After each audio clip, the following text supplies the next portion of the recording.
Orient bell tiles studio से आप देख रहे हैं एबीपी न्यूज। नमस्कार, स्वागत है आपका एबीपी न्यूज में। मैं हूं अवधेश। आज की खास पेशकश में हम बात करेंगे लव यानी कि प्यार या प्रेम की। क्या किसी ने सोचा था कि प्रेम का प्रतीक ये शब्द लव एक दिन देश में दो समुदायों के बीच दूरियां बढ़ा देगा? दिलों को आपस में मिलाने वाला ये शब्द लव मोहम्मद और महादेव को आपस में लड़ा देगा। दुर्भाग्य से देश में इन दिनों ऐसा ही हो रहा है। यूपी, मध्य प्रदेश, बिहार, महाराष्ट्र जैसे जो राज्य हैं, यहां पर इसकी गूंज और लड़ाई दिख रही है। देश में चारों तरफ लव वाली लड़ाई शुरू हो चुकी है। इस लड़ाई की सबसे ज्यादा चिंगारियां यूपी में देखने को मिल रही हैं, जहां शुक्रवार को बरेली में हुई हिंसा के बाद तनाव की मात्रा बढ़ गई।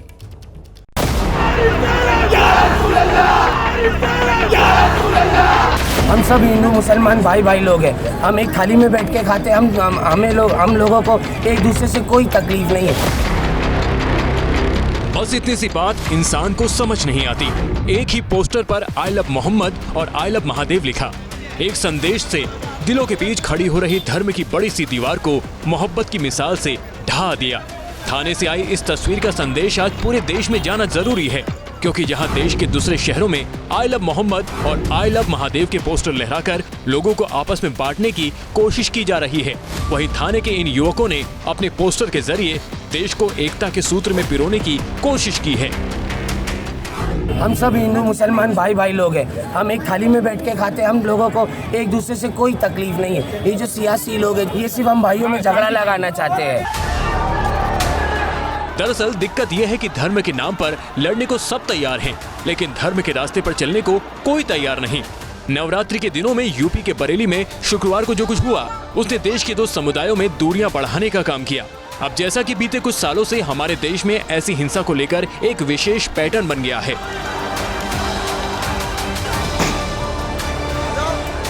बरेली हिंसा में प्रशासन की तरफ से अब उसी को फॉलो किया जा रहा है। पुलिस सूत्रों से खबर है कि बरेली में हिंसा की तैयारी 7 दिन से चल रही थी। अब बरेली हिंसा की साजिश में शामिल लोगों की पहचान की जा रही है। उनके कॉल डिटेल रिकॉर्ड्स को खंगाला जा रहा है। सीसीटीवी फुटेज और वीडियो फुटेज के आधार पर उपद्रवियों की पहचान की जा रही है। आपको बता दें कि पुलिस ने इस हिंसा के मास्टरमाइंड मौलाना तौकीर रजा को गिरफ्तार कर लिया है और कुल 10 FIR दर्ज की हैं। अभी तक तौकीर के सहित कुल 39 व्यक्तियों को डिटेन किया गया है, जिसमें से इनके खिलाफ न्यायिक अमृक्षा में भेजकर विधिक कार्रवाई सुनिश्चित की जा रही है। पुलिस के मुताबिक उपद्रवियों पर NSA के तहत एक्शन लिया जाएगा। हिंसा को लेकर 8 आरोपी गिरफ्तार किए गए हैं और 39 को हिरासत में लिया गया है। अब हिंसा के अगले दिन यूपी के CM योगी आदित्यनाथ का बयान सामने आया है। मुख्यमंत्री योगी ने उपद्रवियों को कड़े शब्दों में चेतावनी दी है। अब उत्पातियों और उपद्रवियों को पता लगेगा कि 7 पीढ़ियां याद आएंगी उनको, क्योंकि कभी कभी बुरी आदतें जाती नहीं लोगों की, तो उसके लिए उनकी डेंटिंग पेंटिंग करवानी पड़ती है कायदे से। और यही डेंटिंग पेंटिंग आपने देखा होगा कल बरेली के अंदर, हो मौलाना भूल गया कि शासन किसका है। हालांकि विपक्ष CM योगी के दावों पर सवाल उठा रहा है। कह रहा है कि ऐसे हालात ही क्यों बन रहे हैं कि प्रदेश के शहरों में उपद्रव हो रहे हैं। क्यों पुलिस हिंसा और प्रदर्शन पर रोक लगाने में नाकाम हो रही है? क्योंकि बरेली के अलावा यूपी के कई और शहरों जैसे लखनऊ, बाराबंकी, कानपुर, श्रावस्ती और कासगंज में भी आई लव वाले प्रदर्शन हुए हैं।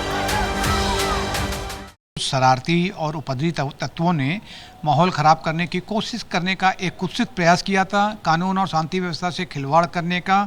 उसके फलस्वरूप तत्काल ही 1 से 1.5 घंटे के भीतर बल प्रयोग करके उन सभी पे कंट्रोल पा लिया गया और तब से लेकर अभी तक किसी प्रकार की कहीं से भी पूरे जनपद से कोई भी अप्रिय घटना का समाचार नहीं है। वहीं अब राजनेता ऐसे प्रदर्शनों को अपनी अपनी सियासी सहूलियत के हिसाब से रंग देने की कोशिश कर रहे हैं। ये निश्चित रूप से साजिश है और अन्य स्थानों पर भी इसको फैलाने का जो प्रयास है, मैंने पहले ही बताया कि सरकार की शक्ति और देशभक्त जनता इसको सफल नहीं होने देगी। हिंदुओं के त्योहारों के समय में जानबूझ करके कैसे बाधाएं उत्पन्न की जा सके, शांति व्यवस्था को बाधित किया जा सके, शक्ति प्रदर्शन करके लोगों को आतंकित किया जा सके, ये षड्यंत्र चल रहा है। कानून व्यवस्था भारतीय जनता पार्टी से संभल नहीं रही है। एक के बाद एक घटनाएं हो रही हैं और जिम्मेदारी विपक्ष पे डालना चाहते हैं। अब उत्तर प्रदेश की राजधानी लखनऊ में खासकर ये जो आई लव मोहम्मद का पोस्टर लिए हुए कोई भीड़ नहीं आएगी, अब पूरा सैलाब आएगा और इसके लिए उत्तर प्रदेश की पुलिस चाहे तो अपनी बंदूकों के साथ तैयार रह सकती है।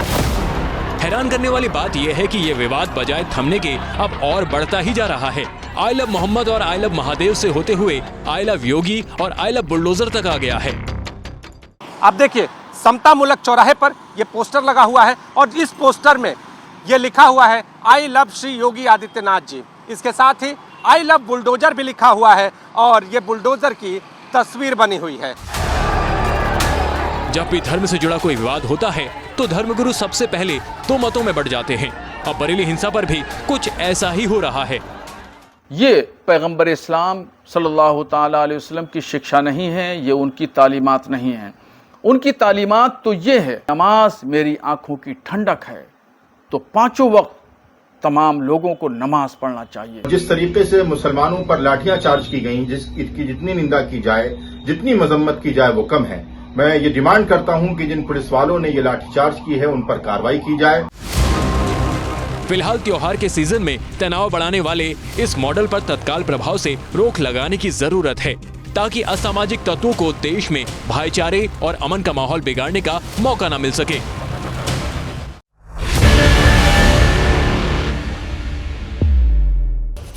अब बात बिहार के चुनावी रण की करते हैं। बिहार की बाजी जीतने के लिए सभी राजनीतिक दल एम फैक्टर को साधने में जुटे हुए हैं। एम फैक्टर से मतलब सिर्फ महिला और मुसलमान से नहीं है, बल्कि 2025 के वोट युद्ध में नए नए एम फैक्टर तैयार किए जा रहे हैं और उनके सहारे सत्ता की मंजिल तक पहुंचने की कोशिश भी हो रही है। इस बीच बिहार में आज एक नई गाली सियासी गलियारों में घूमने लगी। इस गाली के सूत्रधार बने हैं बिहार के मुख्यमंत्री नीतीश कुमार।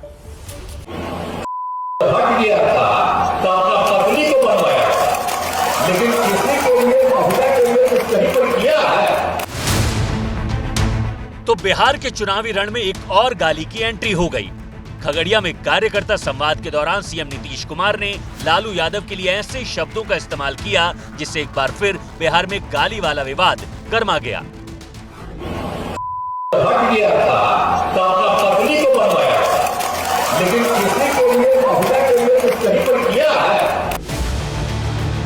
अब बीप बीप वाली बात बोलकर नीतीश कुमार आरजेडी के निशाने पर आ गए। अब तो जो बहन और बेटी अपनी पार्टी और परिवार को लेकर बेरुखी दिखा रही थी, उन्हीं रोहिणी आचार्य ने नीतीश कुमार को जवाब दिया। सोशल मीडिया पर लिखा, पागलपन की हद हासिल कर बेचैन आत्मा बन चुके अंकल, बोली जा रही हर गंदी बोली का हिसाब करने को तैयार बैठी है बिहार की जनता।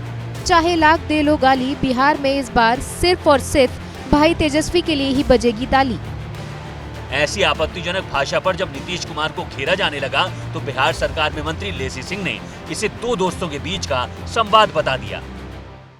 देखिए, माननीय मुख्यमंत्री जी का वो भावना नहीं रहता है, वो तो मित्रवत रहे हैं, राजनीति शुरू किए हैं, सब एक साथ किए हैं, तो वो तो मित्रवत है। मित्र में तो बहुत ये बातें होती है, इसलिए ये सब राजनीतिक मुद्दा है, इसको नहीं बनाना चाहिए। हालांकि खगड़िया के बाद कटिहार में कार्यकर्ता संवाद कार्यक्रम को संबोधित करते हुए सीएम नीतीश कुमार ने एक बार फिर लालू यादव पर निशाना साधा। पहले कितना हिंदू मुस्लिम झगड़ा होता था, पहले की सरकार थी उसमें भी हिंदू मुस्लिम झगड़ा ही होता था, अब कुछ नहीं वो लोग कर पाते थे, हम लोगों ने एक काम किया। नीतीश कुमार ने सीमांचल के कटिहार जिले में ये बातें कही। सीमांचल का इलाका शनिवार को बिहार के चुनावी रण का सेंटर बन गया। जय श्री राम। केंद्रीय गृह मंत्री अमित शाह और AIMIM अध्यक्ष असदुद्दीन ओवैसी समेत कई दिग्गजों ने इस इलाके में ताल ठोकी। अररिया में जनसभा को संबोधित करते हुए गृह मंत्री अमित शाह ने महागठबंधन पर हमला बोला, क्योंकि सीमांचल में घुसपैठ एक बड़ा मुद्दा है, इसलिए अमित शाह ने घुसपैठ के बहाने विपक्ष को आड़े हाथों लिया। भाइयों बहनों, राहुल और लालू जी के लिए चुनाव अपनी पार्टी को जिताने का चुनाव, लालू के बेटे को मुख्यमंत्री बनाने का चुनाव है। भारतीय जनता पार्टी के कार्यकर्ताओं को इनके लिए ये चुनाव पूरे बिहार से घुसपैठियों को खदेड़ देने का चुनाव है। सीमांचल की धरती पर अमित शाह ने राम मंदिर का भी जिक्र किया। ये राहुल बाबा भारतीय जनता पार्टी का मखौल उड़ाते थे कि हम मंदिर वहीं बनाएंगे, तिथि नहीं बताएंगे। मोदी जी ने भूमि पूजन भी किया, प्राण प्रतिष्ठा भी किया। 550 साल से रामलला एक टेंट में थे। मोदी जी ने जय श्री राम कर कर भव्य राम मंदिर बनाने का काम कर दिया। सीमांचल के क्षेत्र में राम मंदिर का जिक्र करने के पीछे बीजेपी की विशेष रणनीति है। ये बिहार की बाजी जीतने के लिए बीजेपी के एम फैक्टर का हिस्सा है। बीजेपी ने महिला, मोदी और मंदिर को अपने एम फैक्टर में शामिल किया है। तो सीएम नीतीश कुमार का एम फैक्टर महिला वोट है और महागठबंधन के एम फैक्टर में महिलाएं और मुसलमान दोनों शामिल हैं। अब नेता विपक्ष तेजस्वी यादव एक नया फॉर्मूला चुनावी रण में लेकर आए हैं। और 2025 में जब सरकार बनेगी तो रेस्पेक्ट यानी सम्मान और गौरव दिलाने का महत्वपूर्ण चुनाव है। आर से रोजगार, ई से एजुकेशन, एस से स्वास्थ्य, पी से पलायन मुक्त, ई से इक्वलिटी यानी समानता, सी से क्राइम फ्री अपराध मुक्त, टी से टेक्नोलॉजी यानी टूरिज्म। अब देखिए नीतीश जी की भाषा देखिए क्या हो गई है। लालू जी के बोलते अपने हट गया तो बीबी को बना दिया। अब आप समझ सकते हैं क्या ये बिहार चलाने लायक है हम? फिलहाल देखना ये होगा कि ये अलग अलग एम फैक्टर किसे बिहार की चुनावी बाजी में मुकद्दर का सिकंदर बनाता है और सत्ता की मंजिल तक पहुंचाता है।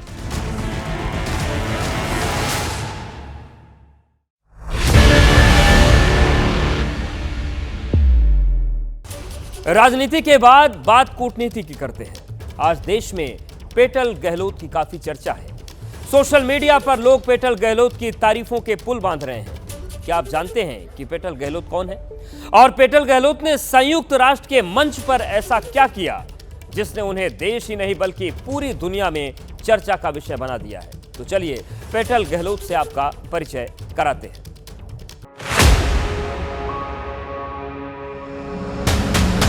Again, glorified terrorism that is so central to their foreign policy. However, no degree of drama and no level of lies.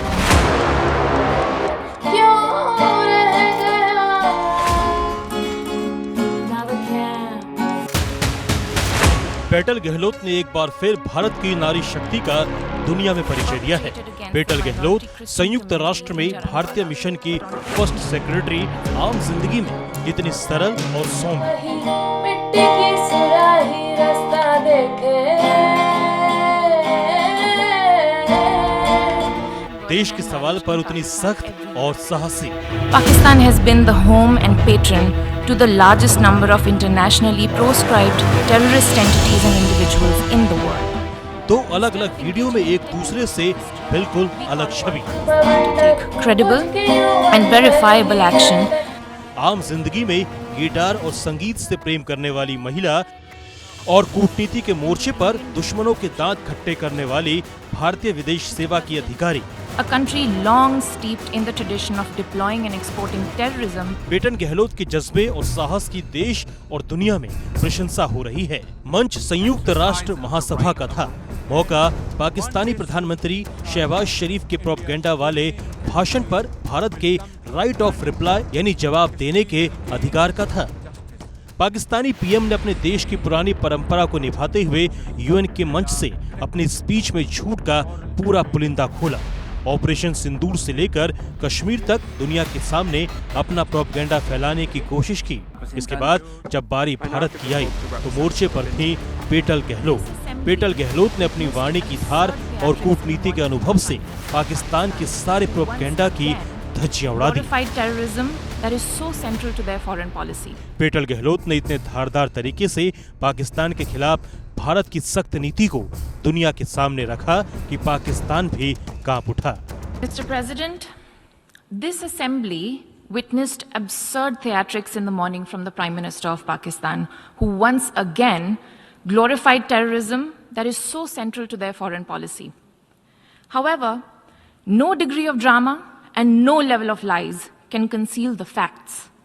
This is the very same Pakistan which at the UN Security Council on 25th April 2025 shielded the Resistance Front, a Pakistani-sponsored terror outfit, from the responsibility of carrying out the barbaric massacre of tourists in the Indian Union territory of Jammu and Kashmir. Mr. President, a country long steeped in the tradition of deploying and exporting terrorism has no shame. आगे अपनी बात रखते हुए Peter Gehlot ने यह भी साफ कर दिया कि अब भारत किसी भी न्यूक्लियर धमकी से डरने वाला नहीं है, चाहे आतंकवाद हो या आतंकवाद के फैलाने वाले देश और आतंक परस्त मशीनरी। भारत किसी में कोई भेद नहीं करेगा और सबको मुंहतोड़ जवाब देगा। Where terrorism is concerned, we are making it clear that there will be no distinction between the terrorists and their sponsors. Both will be held accountable. Nor will we allow terrorism to be practiced under the cover of a nuclear blackmail. India will never bow to such threats. India's message to the world is clear. There must be zero tolerance for terrorism. अगर petal Gehlot के निजी जीवन पर नजर डालें तो 33 साल के पेटल भारतीय विदेश सेवा की अधिकारी हैं। पेटल गहलोत साल 2015 में भारतीय विदेश सेवा में शामिल हुए। जुलाई 2020 से लेकर जुलाई 2023 तक उन्होंने भारतीय विदेश मंत्रालय में अंडर सेक्रेटरी के तौर पर सेवाएं दी है।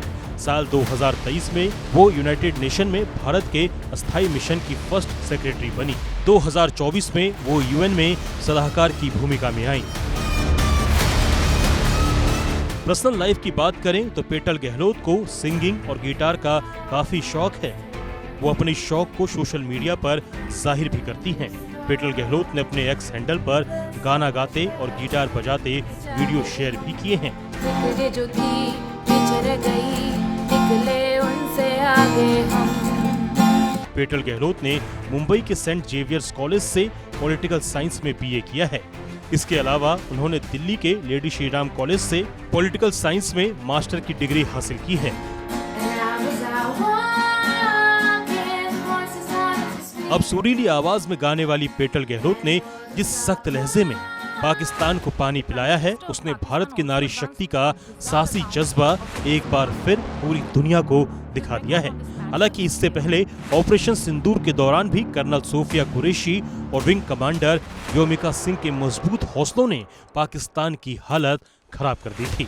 साफ है कि पाकिस्तान ये कायदे से जान चुका है कि जंग के मैदान से लेकर कूटनीति के मंच तक वो जहां भी भारत के खिलाफ साजिश रचेगा, वहीं पर उसे भारत धूल चटाने से पीछे नहीं हटेगा। If destroyed runways and burnt out hangars look like victory, as the Prime Minister claimed, Pakistan is welcome to enjoy it.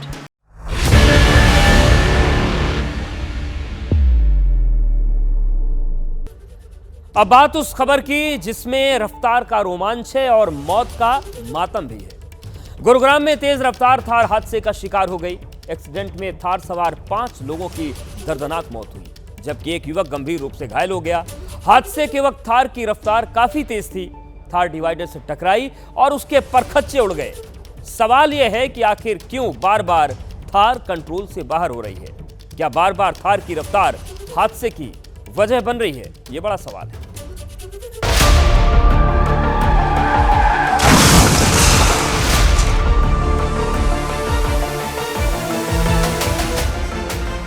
सड़क किनारे खड़ी यूपी 81 CS 2319 नंबर की ये थार 5 लोगों की काल बन गई।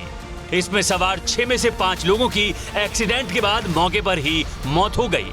एक युवक जिसका नाम कपिल शर्मा है, गंभीर हालत में अस्पताल में भर्ती है। हादसे में जान गंवाने वालों में 30 साल के आदित्य प्रताप सिंह, 31 साल के गौतम, 25 साल की प्रतिष्ठा मिश्रा, 26 साल की लावण्या और सोनी शामिल हैं। ये वही थार है जिसके अंदर आज दिल्ली से जयपुर की तरफ जा रही करीबन सुबह 4:30 बजे एक्सीडेंट हो गया, जिसमें 6 युवक युवतियां सवार थे, जिसमें 5 युवक युवतियों की मौत हो गई और एक गंभीर रूप से घायल है। आप देख सकते हैं इसकी रफ्तार कितनी तेज होगी कि देखिए परखच्चे उड़ गए गाड़ी के। बिल्कुल आप देख सकते हैं, देखिए सीट कवर, ऊपर से इसका पीछे का हिस्सा पूरा डैमेज हो चुका है, बिल्कुल पूरी तरीके से क्षतिग्रस्त हो गई। इनको बड़ी मुश्किल से, इनकी जो डेड बॉडी थी, इनको बड़ी मुश्किल से पुलिस ने निकाला, मौके पर पहुंचकर पुलिस ने निकाला। कार की तेज रफ्तार सभी की मौत का कारण बनी, जिसका सीसीटीवी वीडियो भी सामने आया है। वीडियो में सुबह के 4:24 पर थार दिखाई देती है, जिसकी रफ्तार बेहद ज्यादा है, जिसके कारण ये हादसे का शिकार हुई।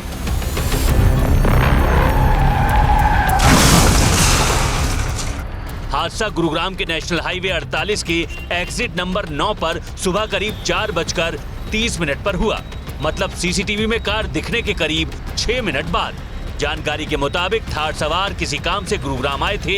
जैसे ही उनकी गाड़ी राजीव चौक की तरफ जाने के लिए हाईवे एग्जिट 9 से उतरी, वैसे ही तेज रफ्तार के कारण कार बेकाबू हो गई और डिवाइडर से जा टकराई। टक्कर इतनी जबरदस्त थी कि थार के परखच्चे उड़ गए, जिसका सबूत ये तस्वीर है।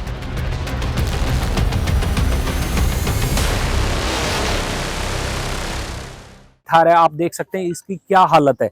आप देख सकते हैं पूरी, देखिए पूरी क्षतिग्रस्त हो चुकी है। अब ये गुरुग्राम पुलिस इसको थाने के बाहर, सेक्टर 40 पुलिस थाने के बाहर ले आई है और यहीं पर मामला दर्ज किया गया है। पिछले कुछ दिनों में देश के कई शहरों से थार कार सवारों का आतंक लगातार सामने आया है।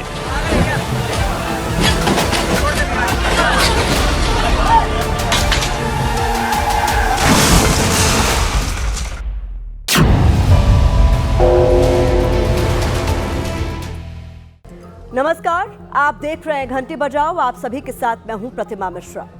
घंटी बजाओ एक ऐसा शो जो बनता है आपकी आवाज। सिस्टम की लापरवाही के खिलाफ शासन, प्रशासन और सरकार से पूछता है सवाल। घंटी बजाओ में आज बात होगी देश के उन लाखों युवाओं की जो सड़क पर संघर्ष करने को मजबूर है, लाठी खाने को मजबूर है, कोर्ट के चक्कर काटने को मजबूर है। ऐसा इसलिए क्योंकि सिस्टम अपनी जिम्मेदारी या तो निभा नहीं रहा या निभाने में फेल हो गया। इसीलिए समय आ गया है देश के युवाओं को सड़क पर उतारने वालों के खिलाफ घंटी बजाने का।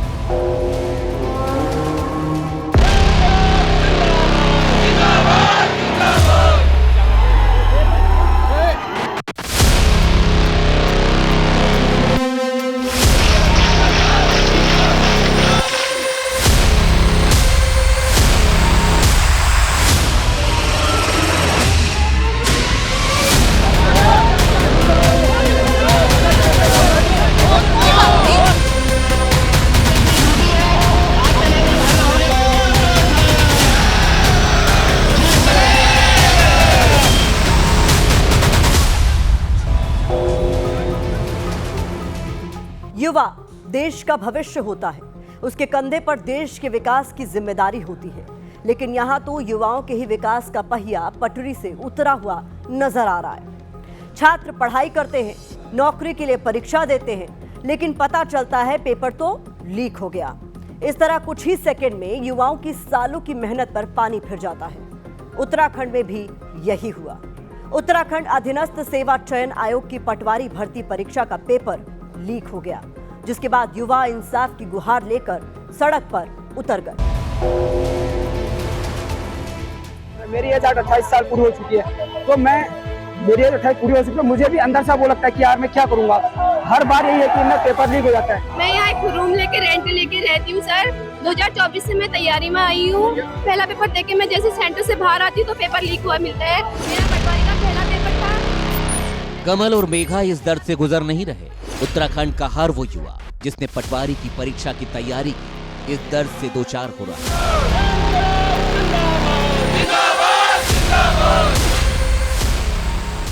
सड़क पर धूल फांक रहे इन युवाओं की गलती क्या है? इन्होंने पटवारी की नौकरी का सपना देखा, पूरी ईमानदारी से तैयारी की, नौकरी की चाह में दिन रात एक कर दिया। लेकिन जब परीक्षा देने सेंटर पर पहुंचे तो पता चला पेपर तो लीक हो गया।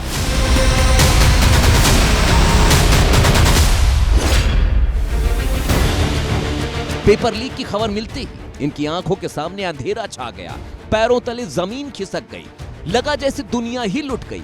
पल भर में सपने बिखर गए। कोई 4 साल से तैयारी कर रहा था तो कोई अपना घर छोड़कर किराए के मकान में रह रहा था, किसी की उम्र निकल रही थी।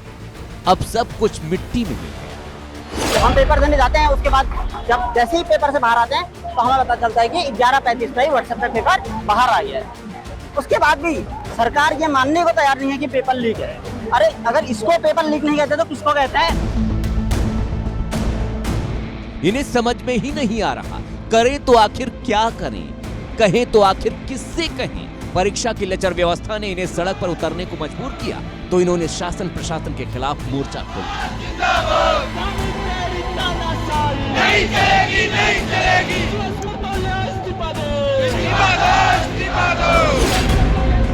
उत्तराखंड के इन युवाओं का ये हाल तब है जब उत्तराखंड में नकल विरोधी कानून है। ऐसे में सवाल उठना लाजमी है, पटवारी का पेपर आखिर लीक कैसे हुआ, सिस्टम फेल कैसे हुआ और इस सब के लिए जिम्मेदार आखिर कौन है। सारे अधिकारी, सारे मंत्री लगे हुए ये कहने में कि पेपर लीक नहीं हुआ है, तरह तरह के षड्यंत्र किए जा रहे हैं। कोचिंग माफिया और नकल माफिया एक होकर राज्य में नकल जहाज छेड़ने का प्रयास कर रहे हैं, जांच से पहले ही प्रदेश में अराजकता फैलाने का प्रयास कर रहे हैं। लेकिन मैं आप सभी, उन सभी नकल माफियाओं को, उन जिहादियों को बता देना चाहता हूं कि हमारी सरकार राज्य में नकल माफियाओं को जब तक मिट्टी में नहीं मिला देगी तब तक हम नहीं करेंगे। कांग्रेस सरकार पर सवाल खड़े कर रही है। सरकार दावा कर रही है दोषियों को किसी भी कीमत पर बख्शा नहीं जाएगा, लेकिन ये कोई बता नहीं रहा कि इन युवाओं के भविष्य के साथ जो खिलवाड़ हुआ है उसका हर्जाना आखिर कौन भरेगा। यही वजह है देवभूमि में चल रही रामलीला में भी पेपर लीक का मुद्दा गरमाया हुआ है। सुनने में आ रहा है उत्तराखंड में पटवारी का पेपर भी लीक हो गया है। महाराज, मैं तो ये अभी सुन रहा हूँ महाराज। आपने सुना? मैंने तो भरा ही नहीं था महाराज। धामी सरकार ने पेपर लीक के मुख्य आरोपी खालिद की सरकारी जमीन पर बनी दुकानों पर बुलडोजर दौड़ा दिया है। मामले की जांच के लिए एसआईटी का गठन कर दिया है, लेकिन बेरोजगार संघ की अगुवाई में देहरादून के परेड ग्राउंड में अनिश्चितकालीन धरने पर बैठे युवाओं की मांग है कि पेपर लीक की सीबीआई जांच हो, उत्तराखंड अधीनस्थ सेवा चयन आयोग के अध्यक्ष को बर्खास्त किया जाए और भर्ती नियमों में संशोधन हो। वैसे युवाओं के सड़क पर उतरने की कहानी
गुस्से में बिहार के भी युवा हैं, इसीलिए बख्तियारपुर में सिस्टम से नाराज युवाओं ने मुख्यमंत्री नीतीश कुमार को सड़क पर ही रोक लिया और पूछने लगे आखिर वैकेंसी कब आएगी। युवाओं का आरोप था मुख्यमंत्री के ऐलान के बावजूद अब तक लाइब्रेरियन की वैकेंसी के लिए नोटिफिकेशन जारी नहीं किए गए। सर सुनिए ना सर, एक मिनट सर, हम लोग लाइब्रेरियन के लिए आप जो नोटिस दिए थे अभी तक इसका कोई प्रोटेक्शन नहीं आया सर। बिहार लाइब्रेरी का कब तक होएगा? प्रणाम सर, कब तक होएगा ये बताइए। सर लाइब्रेरियन के आपने बताया था कि 6500 हमने पद निकालेंगे सर, वो अभी तक उसका नोटिफिकेशन आया नहीं है सर। एक मिनट सर, स्टेट के भी आपने जारी कर दी है। युवाओं ने मुख्यमंत्री का रास्ता रोक लिया तो प्रशासन हरकत में आ गया। युवाओं से लिखित में आवेदन देने को कहा, लेकिन ज्यादा वक्त नहीं बीता जब इसी बिहार में नौकरी की मांग को लेकर सड़क पर उतरे युवाओं को पुलिस की लाठी खानी पड़ी।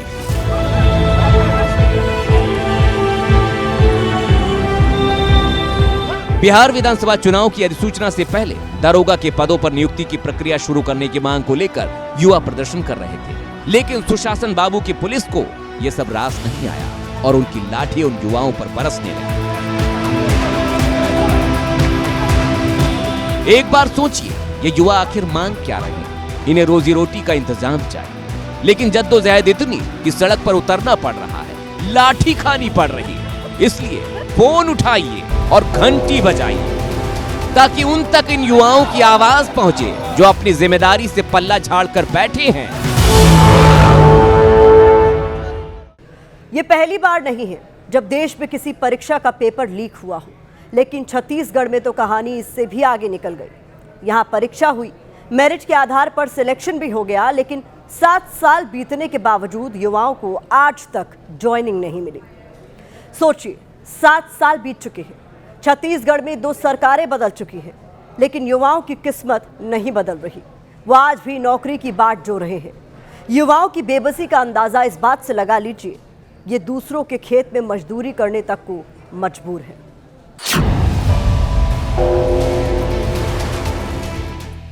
अगर हमारा अधिकार नहीं दिया जाता है तो ECHM हाउस के आगे मैं अपना फांसी लगाऊंगा सर। तो हम लोग इतने गए बीते हो गए हैं कि उन नक्सलियों से भी हमारा स्थिति आज दयनीय है। तो हम उसके लायक अगर नहीं है तो हमको अगर चाहिए तो फिर नक्सली के लिए करना पड़ेगा क्या? दूसरों के खेतों में उतरना पड़ता है रोजगार के लिए। ये चिट्ठी छत्तीसगढ़ के इन युवाओं ने देश के गृह मंत्री अमित शाह को लिखकर पूछा है, क्या ये नक्सली बन जाए? वजह वही नौकरी। ये युवा 7 साल से नौकरी का इंतजार कर रहे हैं। 7 साल में 2 विधानसभा चुनाव हो चुके हैं, मतलब 2 सरकारें बदल चुकी हैं, लेकिन ये युवा आज भी वहीं खड़े हैं जहां 7 साल पहले खड़े थे। वक्त के साथ इनका इंतजार और बढ़ता जा रहा है। हार कर इन युवाओं ने गृह मंत्री से अब गुहार लगाई है।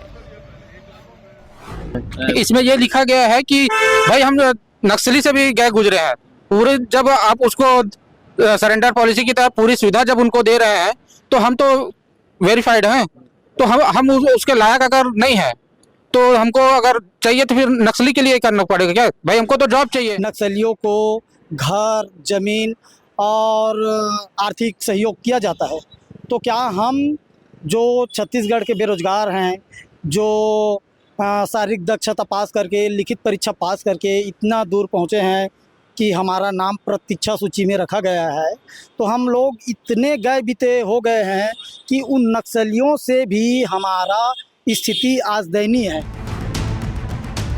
छत्तीसगढ़ आर्म फोर्स के लिए 2018 में 1786 पदों पर भर्ती निकाली गई थी। इनमें से लगभग 417 कैंडिडेट वेटिंग लिस्ट में थे, जिन्हें 7 साल बाद भी नौकरी नहीं मिल पाई है, जबकि CAF में 3000 से ज्यादा पोस्ट खाली पड़ी हुई। 7 साल से ये युवा इसी तरह दफ्तरों और मंत्री के बंगलों के चक्कर काट रहे हैं, लेकिन समाधान नहीं निकल रहा। हालात ये हो गए हैं कि परिवार का पेट पालने के लिए ये दूसरों के खेत में मजदूरी करने को मजबूर हैं। बेरोजगारी का मार ऐसे हमारे कंधे पे पड़ी है कि हमें दूसरों के खेतों में उतरना पड़ता है रोजगार के लिए। सर इतने तकलीफों से गुजर रहे हैं, कैंसर से उसके पिताजी पीड़ित है, उसके माँ पीड़ित है, लेकिन हम सरकार फिर भी दरवाजे उनको छोड़ करके, हम उनको इलाज न करा करके दरवाजे खटखटा रहे हैं सरकार के दरवाजे अपनी अधिकार के लिए। अगर हमारा अधिकार नहीं दिया जाता है तो ECHM हाउस के आगे मैं अपना फांसी लगाऊंगा सर।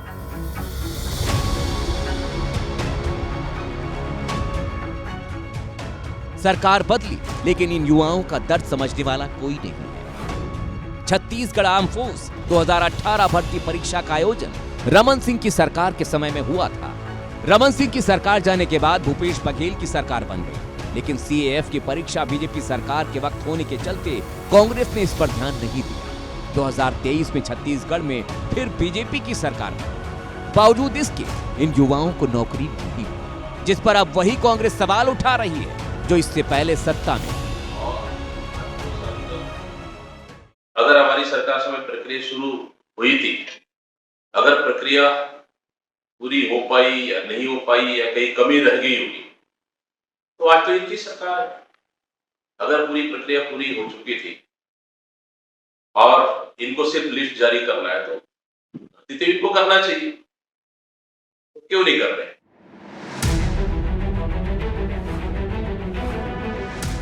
दीपक बैज युवाओं की नक्सली वाली चेतावनी को गंभीर बता रहे हैं, इन्हें नौकरी देने की बात कर रहे हैं, लेकिन ये नहीं बता रहे जब इनकी सरकार थी तब इन युवाओं को नौकरी आखिर क्यों नहीं मिली। लेकिन युवाओं के भविष्य से खिलवाड़ की ये सीरीज यहीं खत्म नहीं होती।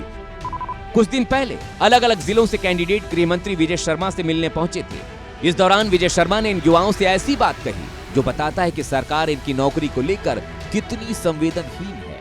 उनका साफ साफ शब्दों में एक ही जवाब है कि आप कोर्ट जाइए, क्योंकि जो गृहमंत्री सर हैं वो कुछ भी सुनने के लिए राजी नहीं है। मतलब आपकी सरकार में भर्ती निकली, आपकी सरकार में छात्र सिलेक्ट हुआ, आज फिर आपकी सरकार है, लेकिन 7 साल बाद अब छात्र कोर्ट कचहरी के चक्कर काटे। वाह मंत्री जी वाह, जब सब कुछ कोर्ट से ही होना है तो भर्ती की प्रक्रिया भी कोर्ट से करवा देते, ताकि इन छात्रों को ये दिन तो न देखने पड़ते, यूं दर दर भटकना तो न पड़ता। वैसे जब एबीपी न्यूज ने गृह मंत्री विजय शर्मा से इस मामले में बात करने की कोशिश की तो वो सामने ही नहीं आए।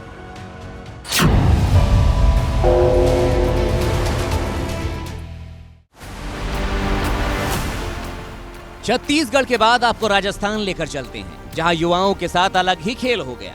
परीक्षा आयोजित कराने वाला सिस्टम यहां भी फेल हो गया। ये तस्वीर अशोक कुमार मीणा की है, जो 2021 में एसआई बनी, लेकिन इसी साल 28 अगस्त को हाई कोर्ट ने एसआई की भर्ती रद्द कर दी। यहां भी वजह एक बार फिर पेपर लीक बना। भर्ती 859 पदों के लिए निकली थी, जिसमें 824 की ज्वाइनिंग हुई, लेकिन बाद में पता चला इनमें से 59 ऐसे हैं जिन्हें पहले ही परीक्षा का पेपर मिल गया था।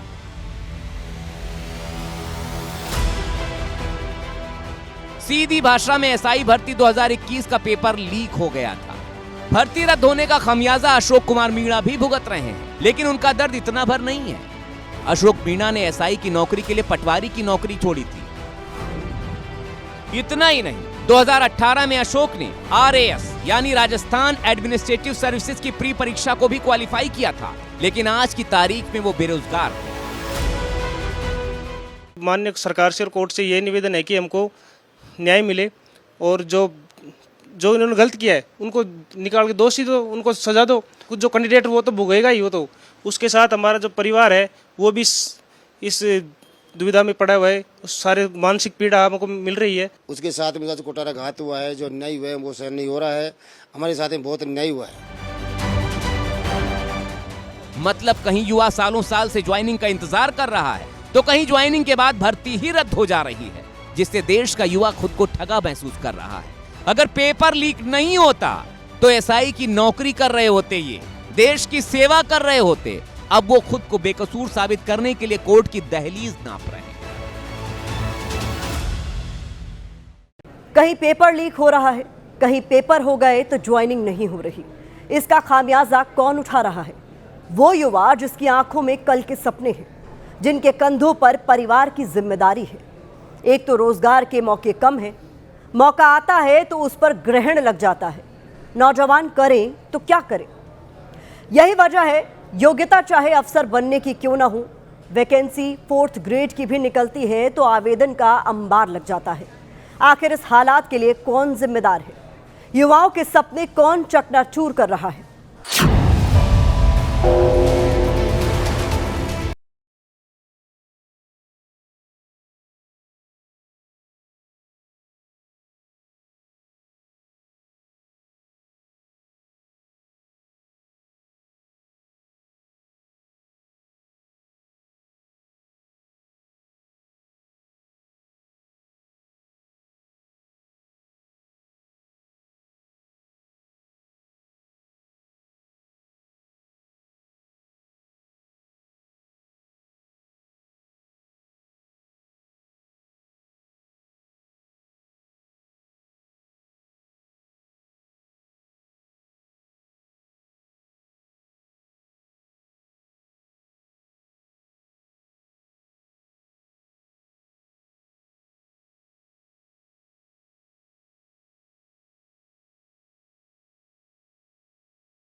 हर साल 3 करोड़ से ज्यादा युवा प्रतियोगी परीक्षा में शामिल होते हैं। एक छात्र औसतन किसी परीक्षा की तैयारी में 3 साल लगाता है, जिसमें उसका सालाना खर्च 2 लाख रुपए होता है। इस तरह 3 साल में वो 6 लाख के करीब परीक्षा की तैयारी में ही खर्च करता है। लेकिन पेपर लीक के कारण उसकी मेहनत और पैसे दोनों पर पानी फिर जाता है। यही वजह है मध्य प्रदेश में लगातार भर्तियों में हो रही गड़बड़ी के बीच पुलिस ने अपना भर्ती बोर्ड बनाने का प्रस्ताव सरकार को भेजा है। लगातार जो वैकेंसीज भी काफ़ी रही हैं उनकी पूर्ति समय से हो पाए उसका पुलिस अपने स्तर से कैलेंडर बना के उसमें प्रक्रिया करेगी। इस तरीके की घटनाएं व्यापम के समय हुई हैं। अब भले ही उसके आप नाम चेंज करते जाएं, कभी उनका कर्मचारी चयन बोर्ड कर दिया, कभी कुछ कर दिया, तो उससे कभी फ़र्क नहीं पड़ा। लेकिन व्यापम में कितनी मौतें हुई हैं, कितनों की जान गई है, कितनों के साथ फर्जीवाड़ा हुआ है, कितनों का भविष्य बर्बाद हो गया, ये पुलिस विभाग जानता है। टेक्निकल जो नो हाउ है वो पुलिस ज़्यादा अच्छे से उसके बारे में जानकारी ले सकती है। उसके चयन में टेक्निकलिटी का पूरा ध्यान रखा जा सकता है। मध्य प्रदेश में व्यावसायिक पाठ्यक्रमों और सरकारी नौकरियों के लिए प्रवेश और भर्ती परीक्षाओं का संचालन करना व्यापम का काम है, लेकिन पुलिस को ही उस पर भरोसा नहीं है तो यहाँ के युवाओं को भला कैसे होगा। इसीलिए आपका घंटी बजाना बहुत जरूरी है ताकि सरकारें जागे, सिस्टम जागे, दुरुस्त हो और युवाओं को सड़क पर न उतरना पड़े।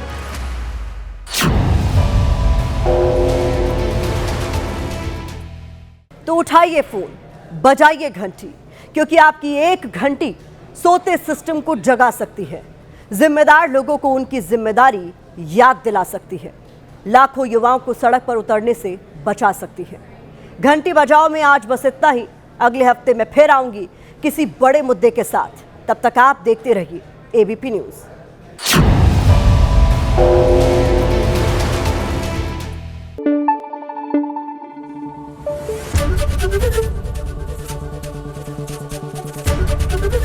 एबीपी न्यूज आपको रखे आगे।